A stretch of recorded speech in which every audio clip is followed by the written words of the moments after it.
Welcome to Learned in Go-Go, the podcast.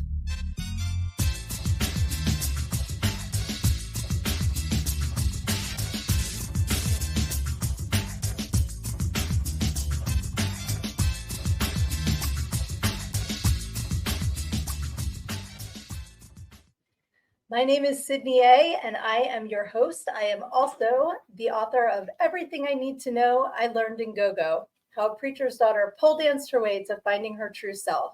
And I am so excited to welcome you to season 2 of Learned in Go-Go, the podcast. Now, I'm going to start this episode with a little bit of a bummer. If you have watched season 1, then you're familiar with my friend and producer, Frankie. And I've been waiting to record the first episode of Learned in Go-Go, the podcast, season 2, with Frankie so that we could go over season 1, talk about some of the things that we had done. And unfortunately, as a lot of people who play hockey do, he has a concussion.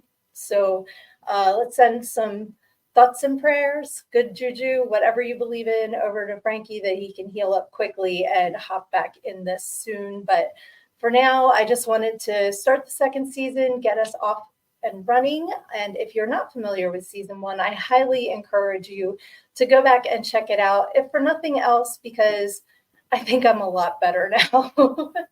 I lovingly call my first episode of my podcast ever the book report, because it sounds like I'm sitting there reading in front of my 6th grade class and sharing about the details of things that I have read or watched, and I've grown a lot since then, I'd like to believe. So please check it out. It's available on all of the same platforms as this one. And I am also encouraging you to pick up your copy of Everything I Need to Know I Learned in Go-Go, because this season I'm going to be concentrating more on my book, the lessons that you learn, the stories that are told. And it's got a lot of fun stories as well as good information. So today, to start off season 2, I am super excited that one of my besties has agreed to join me on this crazy journey of podcasting. And he has a special, special place in my heart with the book, and I'm going to share that with you in just a minute. But for now, I want to welcome my bestie, Steve. Yay! Welcome, welcome. Hello. Thank you so much for joining me on this. Glad to be here. Awesome. Going to be like a choke. But I thought that's really not great. Complete cold start. It's not scary. Saturday Night cold start if like a big shot like Leonardo DiCaprio came right on and was just like on looking around like stage fright, frozen. I'll reach over to your side and be like, no, like I'm starting the lawnmower. Like, come on, let's do this. Do that again. Just the internet, right? No. Here's Steve. Oh wait, what? Hey. Welcome to my podcast. We need to be primed. We have fun here. Yeah. Wait a minute now. I'm starting too early. That's what he said. So I wanted to share with everybody that this season, like I just said, I'm going to be focusing more on the book and the lessons and the stories. And the reason why I'm super excited that you are my first guest for season 2 is because you are the first person that ever read my book that wasn't me or the editor. And that is a very, very special place to be, because I'm ground zero. You are ground zero. Yes. And if you remember, it was because you were sick at home and asked if I would send you the book. And I was like, very, very first time parent. It was my baby. I didn't want anyone else to hold it. I do remember you were pretty a little bit like pulling teeth there. But I'm like, you have to not show it to anybody. Right. It was like trade secrets. It's the recipe for KFC or exactly. Toll House cookies or something. Well, I guess that's on the package. That was a stupid example. Toll House. Toll House. It's like the Toll House thing. But yeah, so Is that what we're gonna call it now? The Toll House? That's not very sexy sounding. We didn't get to the clubs yet. We're still in the book. Okay. Yeah. Toll. The Toll House cookies. Well, I guess if you're paying, that is what it is for me, right? How much would you bet there is a woman who has danced with that as their stage name? Oh my god, that would be hilarious. It's got Clubhouse cookie. well, there's already a gatekeeper at the building, so That's true. That's what they call the bouncer. He's the dollhouse. Yeah. But we're skipping ahead because I was going to share with everyone at Who wants the home. little boat or the little man in the wait, whatever. Sorry. I wanted to share with everyone at home how we initially met because we have been friends. I was trying to figure out, it's like 17 or 18 years now. It is? Because of the age of my youngest. But And it's always she been was 10 years. As far it's as always been 10 years. Just round it to a decade. Yeah. Now we're going on 2 decades. We agreed that this was 10 years. It's just crazy. It is. When you think about it, because I hung up the heels 16 years ago. And we were friends for a while before then. Yeah. So isn't that nuts? That makes me more than 17 then. It's like that's why I said 17 or 18. Yeah. Because of working at the ballet before I worked at the firehouse. Tell me that hasn't been razed to the ground for over 10 years now. I think it has. Let's all take a moment of silence for the buffet. I'm hungry. I'm sorry. The ballet. The buffet where they never got rid of the spoiled food when it was there. It's like just a mishmash. Everyone needs to take a moment and realize that go-go bar buffets may or may not be a good idea, depending on the food's 55 years old, like me. But yes, you and I met at the ballet. Yes. And I loved that. Do you remember the first conversation, what we started talking about? I remember early on talking about Peter Gabriel and Shock the Monkey. And the other thing, no, one of the very first times was probably even before that we were talking about Petra. Exactly. Well, what happened was I was dancing to Shock the Monkey, the Ozzy and Coal Chamber version. And then we started talking about the Peter Gabriel version. And then we started talking about music and how, I don't even know how we figured out we both came from religious upbringing. It was meeting in a titty bar. Probably, though. So it was the first time that we met. We were talking about Christian music, but Shock the Monkey was what I was dancing to when I met you. That's what started our conversation. That's right. Isn't that funny? You never know how you're going to meet somebody that's going to become a major part of your life. It could be as simple as I chose that song. Right. What if you had danced to something like that? I know you love them, but what if it had been Nickelback the first time? I've been like, oh, that's just a Nickelback. Don't tell my secrets on my show. No, I do love Nickelback, and I'm not ashamed to admit it. And they're very good. Now you aren't so sure. What did you say? You told me you weren't ashamed of them. You were proud, but maybe that's just in private. No, I have no shame in my game, and I listen to all kinds of things. But Nickelback is very good titty bar music. So I can't argue with it. Just it's ubiquitous. It's like everything else. When it gets played into the ground, it gets annoying. Yeah. And they were the 2000s version of Winger in the 80s. They weren't any cornier than anybody else. They just got the label because of Beavis and Butthead. And I will say, anytime I've seen the one guy in an interview, he seemed like a really nice guy. So I'll give him that. So that counts for a lot. So. And they're corny all the way to the bank. So I really don't care that they think people hate them, because enough people don't I'm sure they make plenty of money. Like, Hootie from Hootie and the Blowfish is probably like, oh, really? I'm not authentic. Well, I got 5 kids that went through school paid for. Exactly. Yep. I like Darius Rucker. He seems like a nice guy too. I don't know anything about him, but he gives off nice guy vibes. Yes. And I'm trying to think if I've seen anybody dance to Hootie and the Blowfish. I'm sure someone would have had to. I know I've heard it there. I know I have. Probably like, how am I possibly remembering the real name and not the stage name? Yes. I'm just like, That's not just the come up with another fake name. It's okay. Nobody's gonna know. okay. The other one that was Storm's age, but like Oh, really sweet Carolina. person, blonde. Carolina, we'll call her. I think so. The singer. Yes, I'm Yes. giving her a different stage name that's Oh similar yes, very to. similar. Yes. Yes. Well, not that similar, but yes, I know what you. Yes. Yes. Okay, we're Exactly. talking about the same person. She was very sweet. And this is something that I talk about in the book is that there are people dancing of all ages. And we had girls that were still in high school. Mm-hmm. And then we had girls that were in their 50s and probably beyond, which I remember thinking, wow. And now I'm like almost 50 and I'm like, that ain't old. Like your perspective changes.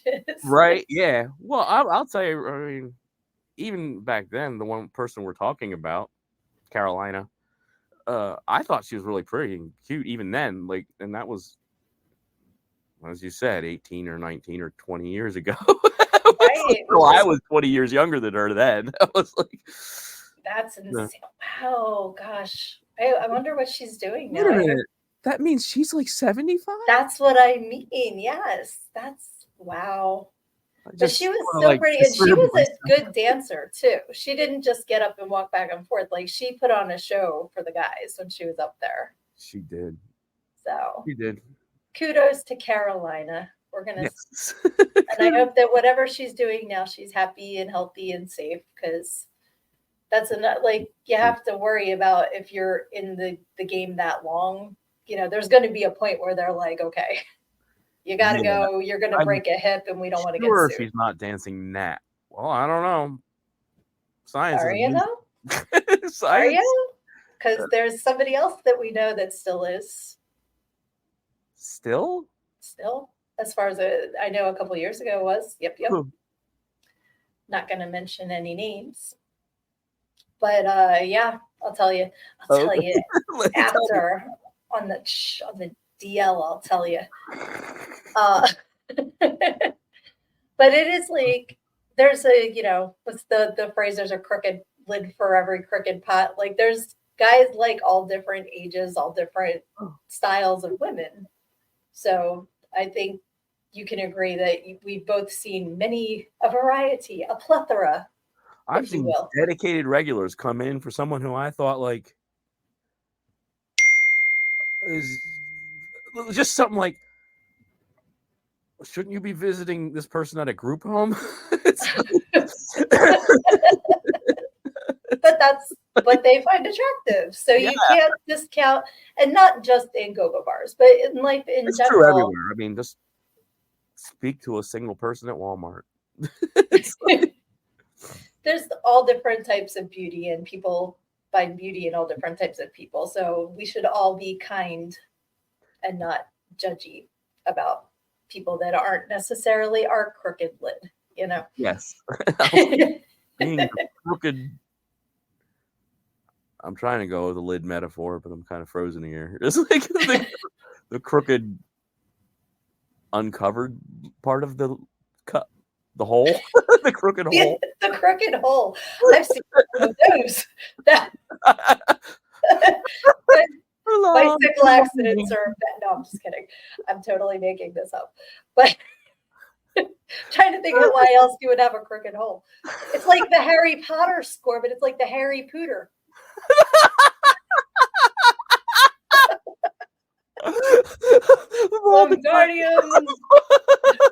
I can't even think of another word for a titty bar spell. But Hogwarts. Don't say warts. Oh no! Oh my God. I love that it's episode 1 and we are already off the rails. This is such a Sydnee program. Yes, it is. Oh, I love it. It's ridiculous, as you would say. It Present is ridiculous. Of the word copyright night. Once you're worse than ridiculous, you are ridiculous. That is true. But yeah, so that is how we met. And we have been friends, like we were saying, for longer than we can even believe. Yeah, because honestly, I kind of thought I was an older person when I met you. But I think that's another reason why I enjoyed sitting and talking to you, because I wasn't a spring chicken. I wasn't, I was in my 30s, Yeah. right? Yeah, 30s. Yeah. We had to be because I would have been like right at the beginning of my 30s. I had to do math, and yeah. I haven't had enough caffeine. Like, well, I was in my no, I don't know if I was. Now I think about well, yeah, I guess I had to be. I was in my late 30s then too. Right. Yeah. But I was Yeah, just because I remember when you turned 40, and I remember when you turned 50. So. that's what I was thinking. I was like, And you were at my 40th birthday party, and you're going to be at my 50th. So. Yep. It's all good. And Mark I your remember being calendar. Another thing I'll tell you off the air. on the way of that 40th other thing that I did on my 40th for my 40th. Your celebration. Yeah. Gotcha. But you, yeah, right. Wink. So it's funny talking about different types of customer dancer relationships, because not everyone is someone, the vast majority of people aren't people that I would invite into my personal life as well. So that takes like, Proud. yeah, well, very few people that have made that crossover. I have a friend from the first bar that I worked at, which next year is going to be 30 years we've been friends. And that's crazy to me. Oh my god. Crazy to me. Yeah, right? Like, how I blinked and I'm this old. But we've gone to concerts, and like I'm friends with his wife, like Yeah. we're just friends, but that's how we met. And it's just like me and you, we're friends. We just happened to meet in the bar. But then there's other people that you make sure security is walking you out, because you don't even want them to know what your license plate is. I remember people even that I wasn't that close to, like asking me to walk them out and stuff. It was just like, Yeah, especially at that one place where they cared so much.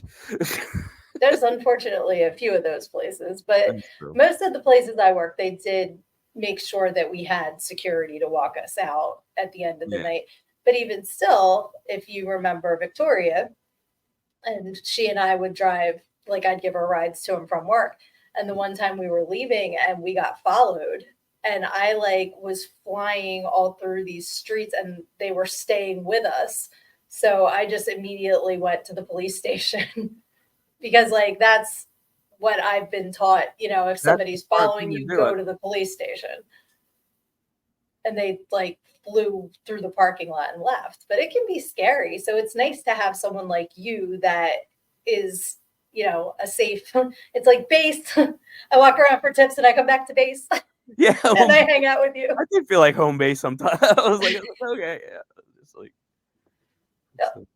So if you don't mind sharing with the home audience, what is your experience starting to go to these clubs? Like because we both came from a religious background. So how did you make the switch, if you're comfortable sharing that part of your life? When I was started going, I was still very, very much a Christian hardcore believer. And it was like, oh my gosh, I'm doing something so wrong. I'm gonna get addicted. I didn't get addicted, but it was I was like, well, truth be told. It was like I gateway drugged into it. So I was like, so did you start out in Jersey where it's just bikini bars? So that was it like immediately naked, or did you like? I started even earlier than that. I started like it was a big deal going to Hooters with Jimmy. Oh, okay. I can say his name. That's no problem. Let's even care. Okay, yeah, I didn't realize that there was the wings. Yeah, get you. Yeah, it was the wings to get. I was like, the wings to get to the breasts. And I was like, you know what? They're so like friendly here. And being, big fat guy who very seldom got to date or anything actually. So it was like I started thinking like, I'm getting older. This is the time. I think I was like 30, maybe 33 or so. That's like And 80 I'm like, in Bible age. yeah, it is 80 in Bible years. It's like, especially if you're lying about it, like they always lied about their age in the early parts. You're 842. Oh, he's 969 years, but that was in Bible years. You know, they're like 7 years for every year. Dogs. You don't look 900 years old, Methuselah. I can just picture you in Hooters, like having that kind of inner conflict of, I was told this was wrong, but I'm having so much fun. But because it's wrong, it's even more fun. Yeah. There was like it was an escalating thing, and multiple times. It took a couple times asking, and I think both were after a Hooters dinner. And Jimmy's like, "Come on, let's go over to the Conshohocken Ballet." Actually, I think he called it 7th, and it was like it was. And I was like, I don't know, man. With my luck, I'll meet somebody there who's really nice to me, and I'll fall in love and be hooked on her, and that's pretty much what happened. I wasn't gonna say it. I was making sure that you wanted to say it. Yeah. It wasn't me, by the way. For the Nope, home audience, nope. it was not me. We've only I had ever an been exact friends. opposite incident where somebody bought us a lap dance. Well, I was gonna tell that story too. Oh, sorry, I didn't mean to No, spill. no, it's okay. It's okay. Go finish your story here, and then we'll circle back. Uh-oh, here's that brain thing again. So you went from Hooters to the ballet. Oh, so we went over, and this was back in probably like 2003 or 4, maybe. And so that being at the time, it was before the crash of 2008, so things were picking up again, which means that like even though this was like a shit bar, like and a strip bar, it was packed, like 3 rows of people standing around the very tight aisle around the bar that filled up the whole room, and then had in the middle of this normal sized dive bar at least where the bars are in the middle, not against the wall, is the two poles on this micro stage. It was, Yeah, that was a small stage looking back. yeah, I mean, oh, that's not the one. That was the bigger stage where the person's leg came off. But anyway, Save that. I'm writing that down. We're talking about that later. Okay. So you were in the ballet, packed bar, tiny bar, but packed with a bunch of dudes. And it was pretty. There was a lot of girls working, and a lot of really hot girls working, and I was just like, it was. Like I said, I started everything really late. It was late. This is how churchy I was, but those were the first naked boobs I ever saw in person. I mean, wow. Okay. Still so I can see that. That'll get you hooked. Yeah, I mean, so boobs imagine are what awesome. cleavage used to do to me. So, like, what did it? I didn't. I missed that. Cleavage before that used to do to me. Oh wow. Okay. What? I got my. No, no, just kidding. I'm kidding. We're just friends. Exactly. You're like, no. Mister, look. What's funny is the people that are listening on like Spotify and have no idea what just happened. They're just hearing it. Oh, right. Go to YouTube and check it out. Anything could have just been happening on screen and you wouldn't know. Exactly. I could have put my hand anywhere and it was over my eyes.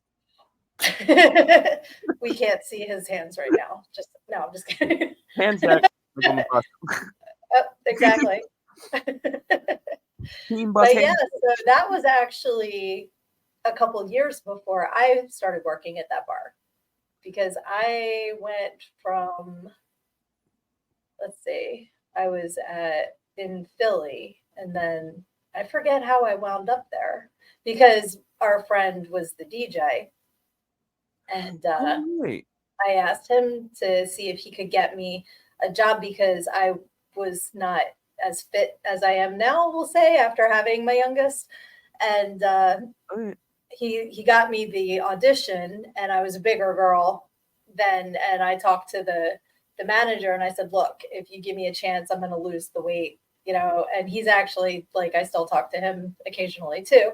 And he said, you're the one person that told me that actually did it. He's like, and when you auditioned, you could actually dance. So that's why he gave me the shot, was because it wasn't just, because I don't think it was like disgusting, but I was definitely heavier than I wanted to be. And I could still swing it around the pole. I certainly found you attractive at first. I mean, Thank you. But that was how I started wound out up. with a little teeny crush on you there. It was like, Oh, yeah. oh, it's because we had that same abusive childhood. No, I'm You just know, it's like the kids that are beat together. yeah. Well, you Thankfully, weren't my beat. parents never Let's be did. fair. Like Your parents you, are nice people. They, I was going to say your experience with that is completely different than mine yeah, because, you know, mine growing up in the church and everything, you grew up in like, if I may say, cuckoo church. So that was like, it took my experience and magnified it. yeah. So I think that is also another reason why you found solace in this environment because, you know, it is like people don't understand if they don't go to go-go bars that it is like welcoming in a way. You know, like It's more welcoming. It's way more welcoming than church. I'll tell you that right now. That's like yep. any church. And all right, I can hear the people out there right now. All the ones who are still churchy who are saying like, my church is different. No, it is not different. Your church and everyone's church is a little closed circle clique.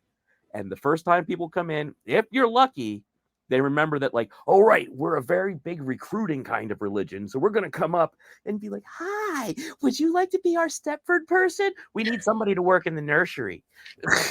That's what the women do. Oh, right.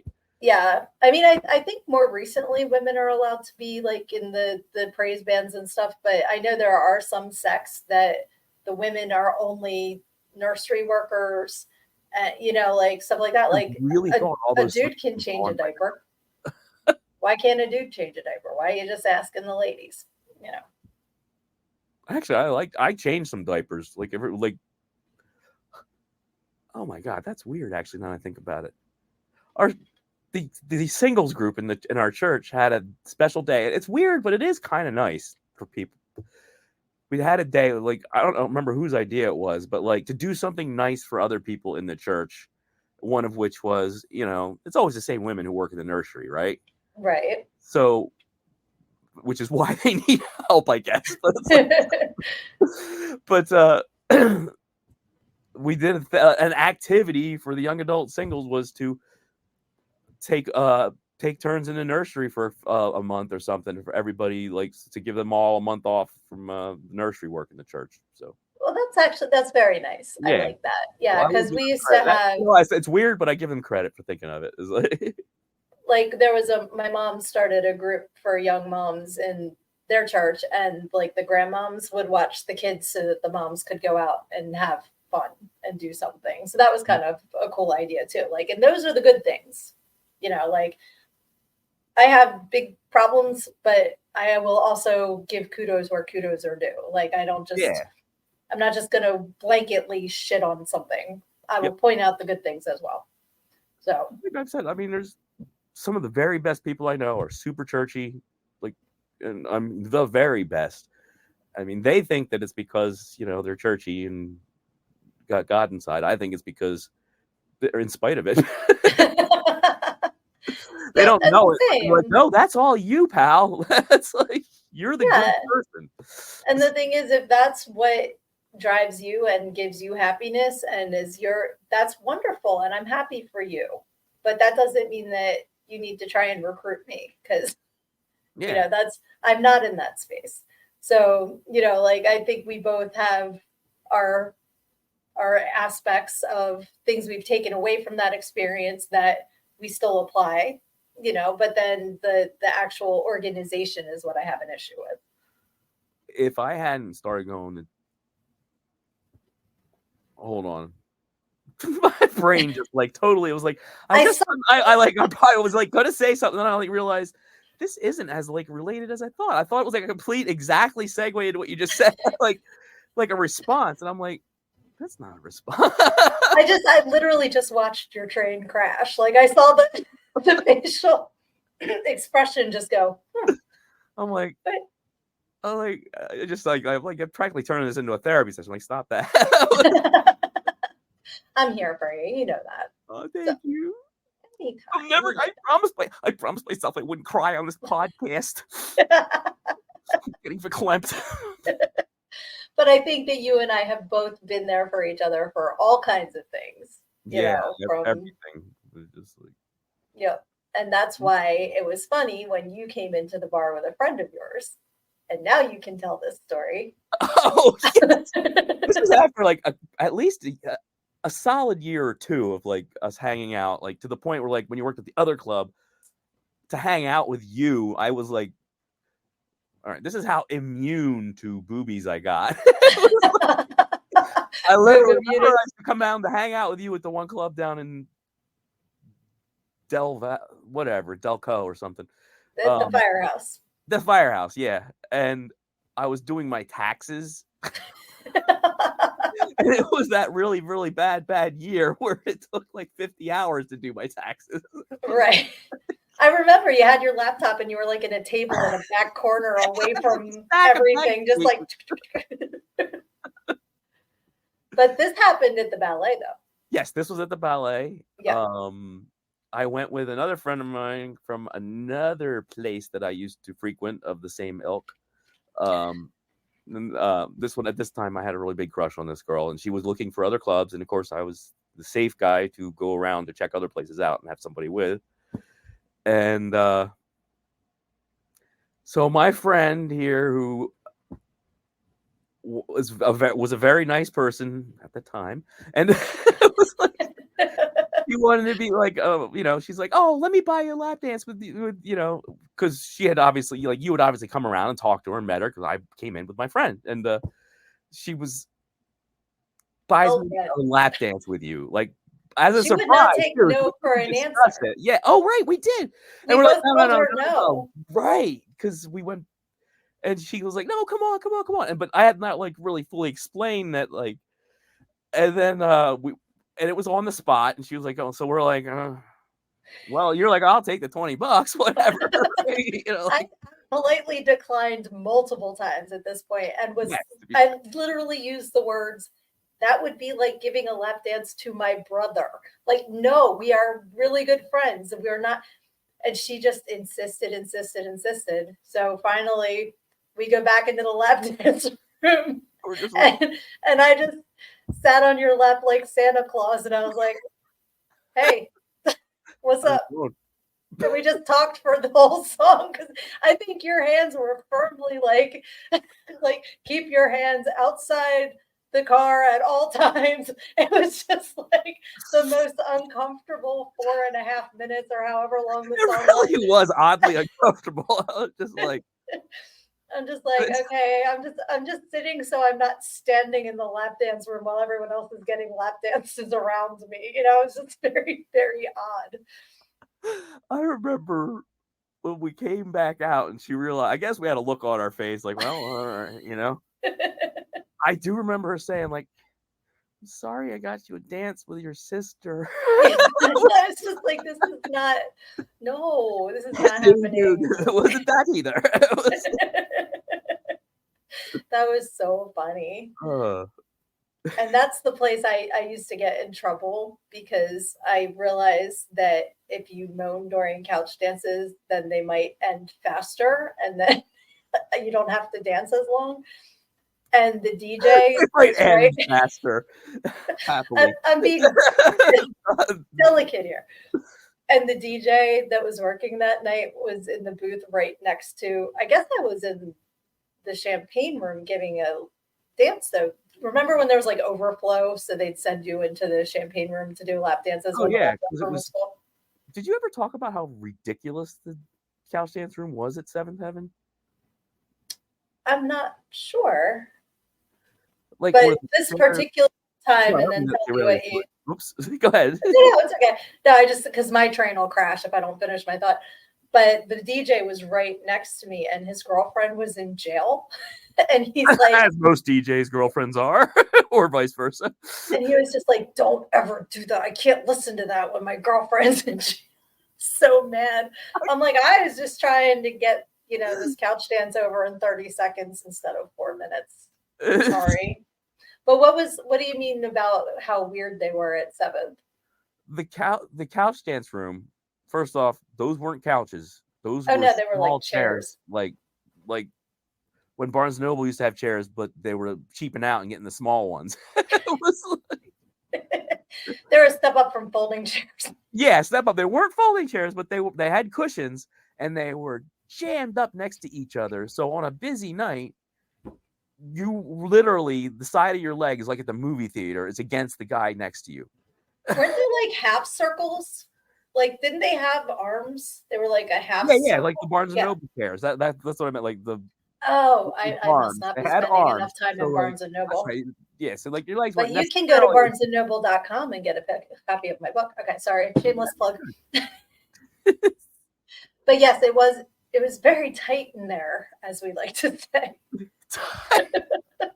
It was very tight there. It's a tight environment in that The couch jeans room. were so tight; they left nothing to the imagination. But there were actual couches in the champagne court, though, right? Yes, there were well, technically they were love seats, but yes, Well, yeah, they were bigger. with torn cushions and stains, and it was beautiful. You'll never go in there with a black light and luminol. Holy crap! It's probably that too. But Ooh, you know some of the people I worked with. yeah. Oh my god! I just remembered the story about some of the people who worked there who like to use a trash can as a bathroom. I don't remember that. You're like, wait, what? I'm like, wait a minute. No, I must not have been there that day because I don't remember that. Or maybe I blocked it. Yeah, that was one that the Canadian, can't remember her dancer name. Told I me. do, but we'll just call her the Canadian. Yeah, Oh, okay. Well, we didn't always work the same shifts together, so that's true. I don't think I was there for that. Thank God. Some of the staff that was from different places was using the big trash can if they didn't want to wait for the bathroom. That's disgusting and horrible, and they should have been banned forever. That's Yeah, not I'm acceptable surprised behavior. certain other people. Well, you know what? I think there were actually physical fights about it. Now I think about it. As I there heard should something. be. Yeah. Don't be gross. I mean, there's of course going to be things that go on that would not be happening in polite society, but that is way past the boundaries of acceptable behavior in any place. Like, no. Yeah, that's unacceptable at the farm show. Exactly. Yeah, like that's Like, wow. I don't understand people, man. Like, but that's some of I did share some stories in the book of different things that happened at different places, and I definitely would have included that one had I been there for that. Christian rights work. Now people are going to start like, oh, I don't ever want to go to one of those places. Right, exactly. That's why I'm like, that's not normal. You don't That want no doesn't part normally of that. happen. That's definitely out of the norm. Yes, very much, things very that- rare. You have to be going there for years to even hear about that happening. Yeah, that's not a normal instance. And it And wouldn't there, happen at because any- you do get like, now. I mean, oh my God, they would keel haul somebody at Creekside for that. right? I bet. That's Like, actually, I think the other girls would, as much as like Seventh was a dive bar, I think the girls at Creekside would have handled it. Like, they would have been like the end of that. yep. That's what was funny at the one place that I worked, they got raided. And then like when they're interviewing all the girls outside and they're like, I would never work in a place where people do drugs. And I'm watching the news. I'm like, you're the biggest customer they had, dude. Like, it's so funny. Like, I would never work. I would never do that. I was so Wink. naive to how much of that was going on too. Even I was just like, "What? Everybody seems pretty pretty on top." Well, that's one thing that I never got into, thankfully, because Unless that, they were drunk. See that, but yeah. yeah. Well, I definitely got drunk, but I didn't get into drugs, thankfully, because that's a very slippery slope that I've seen too many people fall into. So I am glad that never entered my radar, and there were some people that I do feel bad because they've been battling a long time, and it's sad. So that's alcohol entered my radar there, so that was the problem. That was the negative part for me. But yeah. well, you've been beaten that for a long time, so I'm proud of you for that. You beat it a long time ago. Yes, like 6 or 7 years now, actually. Shit. That's awesome. Very good. So proud of you. Thank you. Of course. No, that's super awesome. Yeah, I was trying to think of some of the people because every bar has their regulars, and that's Mhm. how I met you. But then there's always like that corner where the people hang out, the regulars hang out at the one little corner. And And we we all were sneak in there talking. first for the really comfortable seat. Yeah, right? Right under the Exactly. steps. It was like we can hide. Exactly. And I remember one day I had because I wear contacts and I had gotten an Yeah. infection from my contacts, so I couldn't wear them while I was putting the drops in and I had to dance with my glasses on. So I took it and I ran with it and I did this whole like librarian look with the suit. Do you remember this? I had like it was the Yeah, skirt suit actually, and I yeah. had like the thigh highs and everything. Yeah. So I'm sitting at the bar in the corner Oh of my eyes. regulars Yeah. and there was another guy that wasn't a regular at the bar sitting outside of their little area. Uh-huh. And I'm just sitting there and I got up and went on stage and I just hear, no fucking way. He thought I was like the accountant for the bar. He didn't realize. And then, of It's like, course, best fantasy bar ever. right, exactly. And then, Italian and Verizon and all of the regulars were like, cracking up at the guy because he didn't realize I worked there. Yeah, you idiot. Steve and I were discussing a guy that I'm referring to as Verizon because I don't know where he is nowadays or what he's up to, but he had an accident when he was younger with a lawnmower. So he lost the ends of his fingers, but it looks like the bars on your cell phone. And the bartender used to always be like, "Can you hear me now?" And I'm like, "That's so mean." Like, because he looked like the bars on your phone with his fingers. Did he always like tip like this, hold the dollar? Like it looked like I mean, I can get it in front of the camera, like Well, he had his other hand, but he'd use the little pinky nub and he'd be like trying oh, to act like it was a really good commodity to have in bed because he had a little nub he could. Nah, nah, nah. I'm like, okay, good luck with that, sir. most people don't brag about their little nub. Well, I guess time and place, If it's really flexible, though, I guess it's not how big it is, it's how no you wiggle. use it.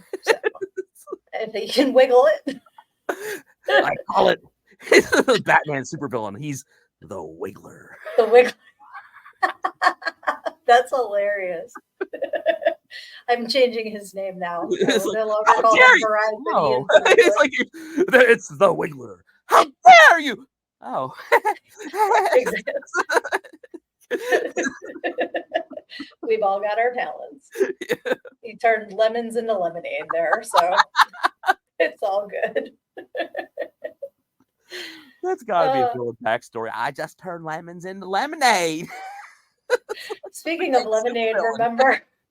remember when one girl in particular would dance to R. Kelly and I'd sing "Go and pee pee in the tub," and she would get so mad.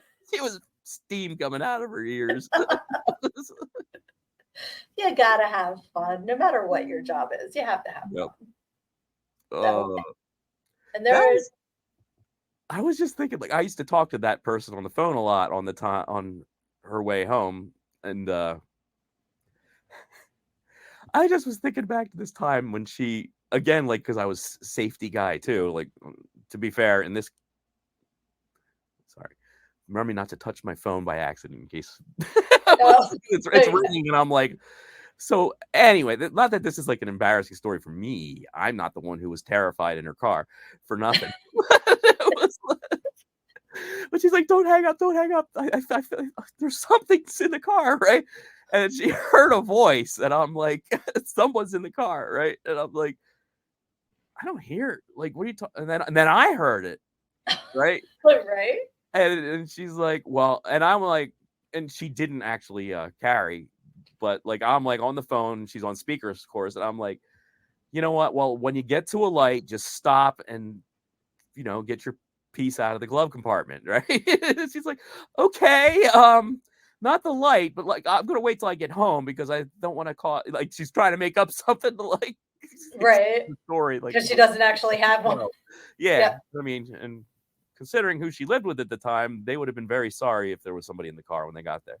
But Yeah. it was like, Well, they would have been sorry for long because they would have been gone. But it was like, but anyway, here it was a freaking Happy Meal toy her kids had left in the car. This is how ordinary you think, like, this dancer who made up a life for of licentious libation and stuff is. They're driving She's home. getting Happy Meals. Terrified. Yeah. The voice was a freaking talking Happy Meal toy. That's hilarious. That's totally something that would happen to me. That would be like a Chucky toy, maybe. Exactly. That would be something that would. That's 100% something that would happen to me. So I feel for her. But that's another good point, is dancers are just regular people too. And a lot of us were working because we had families and, stuff to support. And it's a job. At the end of the day, it's definitely a unique job. And it's, there's a lot of differences between that and your regular 9 to 5. But, the whole stigma that comes with it is unfair because it's just a job. Oh my God, we're still on the very first rabbit trail from when we're talking about how welcoming it is there. Yes. I just realized that. Well, there was a lot involved in that. Yeah. So that's pretty cool, though, because it's true. Like when you go in now, granted, when you go in as a worker, sometimes it might not be so welcoming because there is, the new girl. When you first start working there, everybody hates the new girl. Well, you were the new girl once. Well, there's usually like from what I've seen. Jesus Christ. Sorry, Steve's moving his laptop around and it was just like craziness here. Here, this is like a simulation. This is what it used to be like when I still drank. The drinkulator simulator. You're making me nauseous. Please hold your camera still. But you were saying about the new girls? Oh, there was always there was the welcoming ones, and then there's the queen bee ones, and of course, then there was the insecure, which surprisingly there was a lot, who would, you're right, be really mean, and especially if you were, an attractive girl who was like, otherwise they recruited you for their little stabbings. So, right. But that's the way it works. Whoever was new would make new girl money because it's fresh meat, and then it's like, that doesn't last forever. And then you're just up from your drink. You're just like, oh, I haven't seen that before.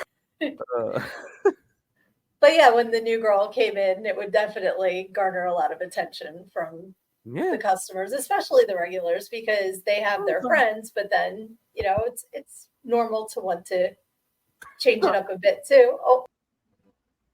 So we also discussed, in addition to the new girls, how there's the queen bee and there's all the different types of girls that work there, which I mentioned in my book, which I'm going to put the information of where you can buy your copy. It's available in paperback and ebook. And if you get a personalized signed copy, you not only get it signed by me with a special little message, but you get a free bookmark and a free compilation playlist and free shipping in the US. How cool is that? Very nice package. What else are we getting? Who else? That's what he said. Very nice package. I was trying to think because, I do discuss the different types of girls that work there. And it's almost like the Spice Girls. You get yeah. There's Sporty Spice and Baby Spice. There's usually one of those. And Yep. And there's the girls that are very atypical that you wouldn't imagine working there. I worked with a girl named Zena who was a bodybuilder. Of course she was Zena. Your ass. Yeah, of course she's Zena. Yeah. And then there was one girl that she was built like a linebacker, and she always used to dance to Back Up, I'll Take You On. Remember that song by Trapped? Headstrong to take on anyone. And it'd be terrifying because she was so raw. And I'm like, yeah, she is. She's telling you to back off. That was not proper Surgeon General's warning. Exactly. But the nicest people, and it's just atypical of what a lot of people envision, Yeah. And there's the very nurturing people there too. Everything. It's yep. It's a whole little microcosm of The human experience. Yeah, and you got the unbelievable airheads and stuff. Like you were just like we're like flat Earth is grounding for them.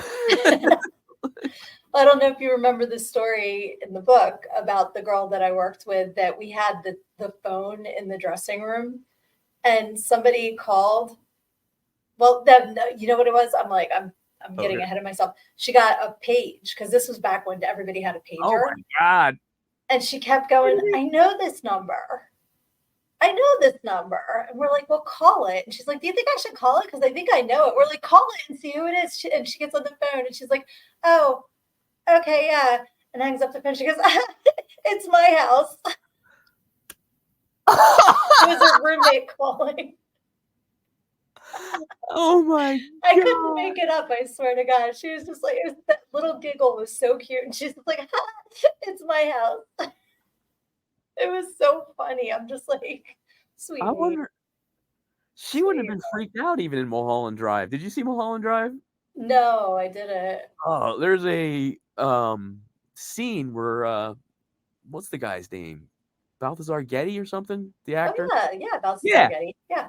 Actual real life murderer. It was like anyway, his character in the movie is this bilocational supernatural super creep, okay? Okay. Who's been coming into the main character's house and filming him and his wife while they're sleeping. And then leaving the videotapes on their doorstep. That's horrible. So he's at a party. This is before anybody knows anything's really, like, they know they have a stalker problem, right? They just don't know how bad it is. Yeah, I'm guessing. Okay. They're at a Hollywood party because it's Mulholland Drive, right? Like, inside outside pool and all that, and rich scene, and it's an evening party. And he comes up to her. He's got his drink, and Balthazar Getty. He's like, it made up to look really pallid too, right? Okay. And he's like, oh, it's lovely seeing you last week or whatever, something like that, right? And she's like, what? Who are you? And she's like, I've been watching you sleep. I've been in your house. I was in fact, and he's like standing there at the party with her, and he's holding his drink. He's like, I'm in your house right now. Right? Oh my God. And she's like, oh, what? And he goes, here, call me. Call your house number. Oh. Right? So she dials, and he answers the phone over at the house, and it was like, now give me back my fucking phone. Oh my God. But his mouth wasn't moving. It was in the phone. Right. Oh my God. How does that work? It was like one of the you said supernatural. Yeah, okay. Yeah, it was one of the creepiest scenes in the whole. I got goosebumps. Oh my God. That's And just a couple years later, it came out that he shot his wife for hire, like had her killed. I missed that story completely because I loved Balthazar Getty in Young Guns too, which is one of my favorite groovy Am I getting the two characters mixed up? That's why I'm like, are you sure it was him? Because he played Beretta. I know Getty was in the movie. Oh no, you're thinking of the older guy. Yeah, like no, Balthazar Getty. Well, I mean, he's like my age. Probably. I have to look it up. Beretta. Yeah, it's like what the hell's his name? I know his name. Beretta actor. Damn it! It's like you get a bunch of guns. Yeah, Robert Blake. Robert Blake. That's why I'm like, it was not. That's why when you said a real life murderer, I was like, I missed that story. Yeah, no, Robert Blake. Apologies to Balthazar Getty for calling him a murderer for serious, because that Balthazar Getty, as far as we know, is not a murderer. So, although maybe we should look into it. I mean, he was around the guy. He hung around with a murderer. He's in a movie with him. Well, come on. How many people act in movies with other people and they really don't like them at all in real life? So I guess most. Yeah, exactly. So yeah. How did we get there? What were we talking about? We were talking about New Girls and Spice Girls and an Airhead response. I could just see that. Oh, yes. Like, I'm in your house right now. Really? Oh, did I leave the oven on? Right, exactly. That's so funny. I think I'm going to let the stove on. I do that a lot. Right. I'm one of those people that has to go back and check. I get like I'm afraid that I left something on, and I know you're like that too. I've been Oh, on the phone with you when you have gone back to check. if I have to drive back, otherwise it'll eat me. And especially because I have gone back and checked, and I have left it on. Ooh, It's like, so that's not good. I mean, it was Oh, once, but it was, that's enough. yep. That's enough times. Oh. All right, so I have put together rapid fire. Rapid fire. It sounded like what Wayne's is it from Bill and Rapid Ted? fire. Wild Stallions. Like the way you said.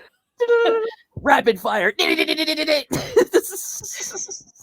So I'm going to ask you 5 questions, and just first thing that pops into your head. Don't give it a lot of thought. Just answer it immediately. Okay. 4'1". Oh. Question 1. What's your social security? No, I'm just kidding. Okay. So just kidding. All right. Question 1 is, what is your favorite song to watch a dancer perform to? Probably never Song to the Siren. That never even occurred. I don't know why that popped into my head, but What song is it? Song to the Siren. By Tim Buckley originally. I really like the John Frusciante version. So okay. I just was not familiar, so I figured let's let everybody at home know who does the song. So okay, cool. What was the biggest lesson you took away from my book? Oh, that's not right. Or any lesson, because to be fair, it's been a while since you read it. It was Dirty Gollum and thinking like, be careful who you get to dance with. That is very true. Not some people you will get a souvenir, Yeah. and not one that you want. Yeah, and don't loan your hairbrush. So. I was going to say, and to hear that story, you have to get a copy of my book. All right. So what's that? And it's a very good story. Oh. She is tricksy. She is false. She is false. False. She hates it. She tips poorly. She takes our tips and we takes them. It's so funny. I wonder whatever happened to her. All right, so this one we kind of touched on earlier, but we touched on this one earlier, but to bring this back around, what is the biggest misconception about exotic dancers? Whoa, there's a lot. And all of us came rushing into once. Well, the biggest misconception is also a big truth, though, too. Like, okay, is it like they're all there for the hustle, but they're not all there to hustle. There's plenty of people who are there who are really good people working their job, and who actually like almost take it like a therapy point of view, like to the specific people who they have that relationship with. So. Right. So basically, everybody's there to hustle, but some people have blinders on, and it's only about the hustle, whereas other people. There's people who actually care about other people and are not being exploited and stuff or exploitative, like beyond anything other than, offering dances and time to hang out. So very cool. All right, this one, you can tell how much I trust you by this question. What's your favorite Sid story? Be nice.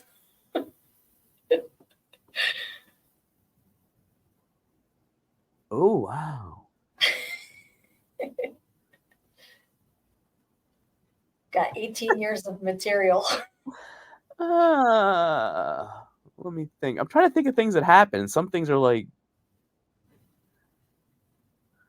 I keep thinking of you in that Raggedy Ann outfit for some reason. I don't know, but nothing happened. It was just really cute. That was a really cute Halloween outfit. What's that? That was a really cute Halloween outfit. It was like really cute. And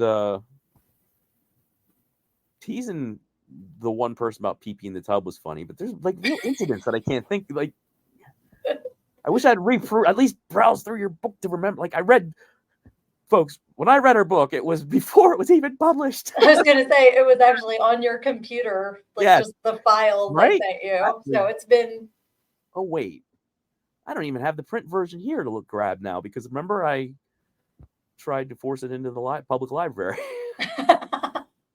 You tried to force it into the public library. Well, I was too direct. I gave it to them, so I don't know what actually happened to them because I was making a scene a little bit because they had protesters there. So oh, that's right. remember? I forgot it was on Protester Day. Yes. Yeah, I strongly suspect it went into a box and then back out. But it is. There is a copy in my local library, though, so I do have my book in a library. I need to get it into more libraries. So if anyone listening at home knows how to do that, please let me know so we can get it into more libraries. And you know what? It is a real self-help book, and it's not like it's X-rated; it's R-rated. So right, exactly. It's PG-13. Doesn't have a... There's might be some R. Yeah. R. Probably more because I say fuck more than once, and I think you can only do that in PG-13. Yeah, it's like I think you only get one. It's like Deadpool level. Yeah. Exactly. I love Deadpool so much. Yeah. It's just the right amount of dirty and funny. Yes. And also, and as you might learn in one of the fourth wall breaks, you might learn something from Deadpool. There you go. For some reason, I was thinking about, because this wasn't with you, but it was when we're going to use a stage name here, Nashua, wanted a champagne court, and I was like, no, because I was like way too drunk that night. I forget who came in, and it was like successive like champagne courts or something, but it was like I was past where. Down. I was like, what's that? You've turned down people. I remember, especially. Oh yeah. He went somewhere really. Oh my God, he went like super inappropriate, didn't he? Wasn't that what happened? Well, there's a whole other story there, but what happened with this was I was like, no, don't waste your money tonight. Do it another night. Tonight's not the night, and everything. He insisted, and I did. I fell asleep. He paid $150 to listen to me snore for a half an hour, and I told him not to. So I don't feel guilty about that because I turned it down. It's like the lap dance we were talking about earlier, where it's like, okay, I'm only going to turn it down the money so many times. Yeah. And then you've made the choice to get a less than stellar experience for your buck. So less than stellar experience for your buck. Yeah. Yes. Yes. Damn it. And there was like, there's like a million like quips that like I know like that you've said. You had some really good comebacks on people. I kind of have. I pride myself. Oh, I know. One of my favorite Sid stories, the Harry Chapin one. Fake Harry Chapin. Yes. The kind of people that come into those places are quite the varieties, just like the workers. Like there's, the regularish type like me who's there looking, for companionship, doesn't know how to talk to girls. So it's a really great place where they come to talk to you. Right. And, but I remember you telling me about it, like, because it was before I think we started hanging out. Yes. It been there. Was it at 7th or another place? I'm picturing it at another place, but maybe it was there. Might have been there. Like you would, because I think it was pretty recent when you told. Maybe not. Anyway. Don't want to report. It just happened that you were one of the other few people in my circle who knew who Harry Chapin was, because that's what was so funny about it was what are the odds? Yeah, oh, there's that too. Like, yeah, right. Like that you might run into someone who is totally into Harry Chapin, like you were. And it's even though it's like 2009 in a strip bar. Right. Exactly. Although to be honest, that cliche is kind of true. There's a lot of Harry Chapin cats in the cradle syndrome going on in strip club. It's like, sorry, cats in the cradle working the pole, Dad. Some of them have the silver spoon. They can't get rid of it. But that's what was funny because it wasn't one of his. It wasn't Cats in the Cradle or like Taxi. It was a better place to be. A better place to be. Oh, a guy claiming that's right. You had a guy. He claimed that he had written this poem and he had it written on a piece of paper. And I start reading. I'm like, it was an early morning bar room and the place just opened. I said, this is a Harry Chapin song. And he snatched it out of my hand. He's like, no, it's not. And like ran away because he got caught. And brave Sir Robin bravely ran away. When danger reared its ugly head, he bravely turned and ran and fled. But yeah, that was funny because again, what are the odds that he ran into a Harry Chapin fan in the titty bar? Like, you totally ruined my game. It was exactly how he reacted to. Like, I just totally peed in his Cheerios, and he was not happy about it. But don't try to pass off a brilliant storyteller like Harry Chapin as yourself. So that was funny. Seriously, the shit people make up, just right? Well, the guy that said he was Matt Hasselbeck wearing a Hasselbeck jersey. And I'm like, they don't go out in their jerseys, dumbass. Like, what? Stop it. Even though he didn't even look like him. But, and the guy, there was a player on the Flyers. And a guy was wearing his jersey and telling all the girls that it was, I can't think of his name now. Because, again, this was like years ago. Oh, this is going to bother me because I know his name, too. But one of the girls came in, and it was when I was being the house mom because I was either pregnant with or just had one of my girls. And they're like, oh, my God. Oh, his name just flashed through my head. Is here, And I was like, really? And I run out and I'm looking at the bar. I'm like, I don't see him. And so she comes back in and points to a guy wearing the jersey of the guy's name. And the guy wearing the jersey was white and the player was black. I'm like, I 100% guarantee to you that is not. It's going to bother me that I can't think of his name. But I'm like, okay, rule number one, girls, they don't come in wearing their jerseys when they're not playing the game. It's not, they don't wear them out casually. In case I forgot my name. Oh, right. Exactly. I was like, no, that is 100% not him. My name's Gretzky. Yeah, exactly. I bet somebody's tried to play that. What my last name is. Oh my gosh. All right. Final question, because we're not rapidly anymore. We're like getting off into okay. It is. If you could open your own club, what would you do to set it apart? Your dream titty bar. My dream titty bar. Fetish room. Mm.